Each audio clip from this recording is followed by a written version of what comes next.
Hi అండి, అందరికీ నమస్కారం. నేను మీ Venugopal Reddy from Josh innovations private limited, Josh institute of foreign languages, Edunine career guidance సంయుక్తంగా విద్యార్థులకు అవసరమైనటువంటి వందలాది వేలాది వీడియోస్ మనం చేస్తూ ఉన్నాం. ఇందులో భాగంగా బెంగళూరుకి సంబంధించి మనకి రాయలసీమ ప్రాంతం నుంచి చాలామంది మంచి కాలేజీల గురించి ఎప్పటికప్పుడు మెసేజెస్ పెడుతూ ఉన్నారు. ఇందులో భాగంగా మొత్తం బెంగళూరులోనే కాదు, ఇన్ఫ్యాక్ట్ సౌత్ ఇండియాలోనే అత్యంత మంచి యూనివర్సిటీగా అనతి కాలంలోనే చాలా కొత్త యూనివర్సిటీ, యాక్చువల్గా అయితే దీనికన్నా పాత యూనివర్సిటీస్ చాలా ఉన్నాయి, అయినప్పటికీ ఒక మంచి పేరు తెచ్చుకొని స్టూడెంట్ ఫీడ్బ్యాక్లో చాలా బాగున్నటువంటి యూనివర్సిటీ.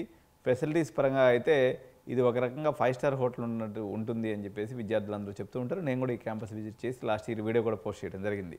సో ఈ యూనివర్సిటీ మరి ఏంటో కాదండి, పెస్ యూనివర్సిటీ. దీన్ని పీపుల్స్ ఎడ్యుకేషన్ సొసైటీ యూనివర్సిటీ, దీని ఫుల్ ఫామ్ అన్నట్టు, అంతా గుర్తుపెట్టుకోవద్దు, పెస్ యూనివర్సిటీ అని సింపుల్గా గుర్తుపెట్టుకోండి. ఇది ఒక ప్రైవేట్ యూనివర్సిటీ, బెంగళూరులో ఉంది. డాక్టర్ ఎంఆర్ ధ్వరస్వామి అని చెప్పేసి ఈయన 1972లో ఒక ఇంజనీరింగ్ కాలేజీగా ఇది స్టార్ట్ అయింది. 2013కి వచ్చేసరికి ఇది యూనివర్సిటీ అయింది. అప్పటి నుంచే దీని పేరు ప్రతిష్టలు కూడా ఇంకా చాలా పెద్దగా ఇనుమడించబడ్డాయి. ఈ యూనివర్సిటీకి ఉన్నటువంటి ఒక ప్రత్యేకత గురించి మనం మాట్లాడుకోవాలన్నట్లయితే, పర్ యానం ఫీజు మేనేజ్మెంట్ కోటాలో అఫీషియల్గా హైయెస్ట్ ఇదే అని చెప్పి మనం చెప్పుకోవచ్చు. 12 లక్షల రూపాయలకి వీళ్ళు రసీదు ఇస్తారండి. You can pay white amount. 12 లక్షల రూపాయలు ఆన్లైన్లో కట్టేయచ్చు డీడీ. ఇప్పుడు మనకు హైదరాబాద్లో సిబిఐడి తీసుకున్నాం అనుకోండి, మనం ఎన్ఆర్ఐ కోటాకి వెళ్తే ఎంత కట్టగలం? 4,50,000 రూపాయలు మనం ఫీజు కట్టడానికి అవకాశం ఉంది. కానీ ఇక్కడ మనం 12 లక్షల సంవత్సరానికి మనం మేనేజ్మెంట్లో ఫీజు కట్టవలసి ఉంటుంది.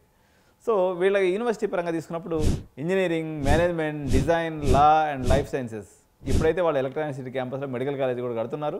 దాదాపు నెక్స్ట్ ఇయర్ నుంచి స్టార్ట్ అవుద్దని అనుకుంటున్నాం. అది కూడా తుది దశకు వచ్చినటువంటి పరిస్థితి ఉంది.